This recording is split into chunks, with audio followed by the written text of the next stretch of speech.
కుటుంబ విలువలు నేర్చుకోవాలంటే ఎక్కడ నేర్చుకోవాలి? శివుడి కుటుంబం చూసి నేర్చుకోవాలి మిత్రులారా. శివుడి బొమ్మను, శివుడి కుటుంబం బొమ్మని జాగ్రత్తగా గమనించండి. శివుడి కుటుంబాన్ని చూసినప్పుడు మీకు శివుడు ఉంటాడు, పార్వతి ఉంటుంది, కుమారస్వామి ఉంటాడు, వినాయకుడు ఉంటాడు. ఒకరికి పొంతనుండదు. శివుడు ఒంటికి భస్మం పూసుకుని ఏనుగు చర్మాన్ని కట్టుకుని శ్మశానాల్లో తిరుగుతూ ఉంటాడు. పార్వతి అమ్మవారు అద్భుతమైనటువంటి దుస్తులు ధరిస్తుంది, సకలాభరణాలు ధరిస్తుంది, తలపైన కిరీటం ఉంటుంది. ఇద్దరికీ పొంతన లేదు, భార్యకి భర్తకి పొంతన లేదు.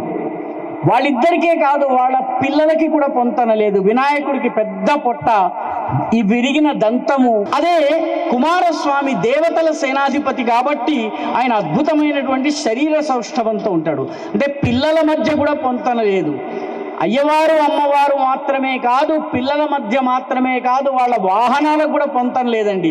జాగ్రత్తగా గమనించండి. వినాయకుడి వాహనమైన ఎలుక శివుని మెడలో ఉండే పాము యొక్క ఆహారము. శివుని మెడలో ఉండే పాము కుమారస్వామి వాహనమైన నెమలికి ఆహారము. అమ్మవారి వాహనము సింహము, అయ్యవారి వాహనము నంది. ఇవి రెండు పరస్పర శత్రువులు. అయినా కూడా నా కుటుంబం ఎలా కలిసింది? ఎందుకు కలిసిందంటే పరస్పరమైనటువంటి ప్రేమాభిమానాలు ఉండి పరస్పర అవగాహన ఉన్నట్లయితే శివుని కుటుంబం నిలబడుతుంది. శివుని కుటుంబము మనందరికీ ఆదర్శం ఎందుకు కావాలంటే, మనందరము కూడాను భార్యకి భర్తకి అనేక అభిప్రాయ భేదాలున్నా మనము కలిసిమెలిసి ఎలా జీవించాలి, పిల్లల్లో అనేక పోకడలు ఉన్నా కూడా నువ్వు తల్లిదండ్రులు వాళ్ళని ఎలా సముదాయించాలి, వెంట తీసుకుని రావాలి.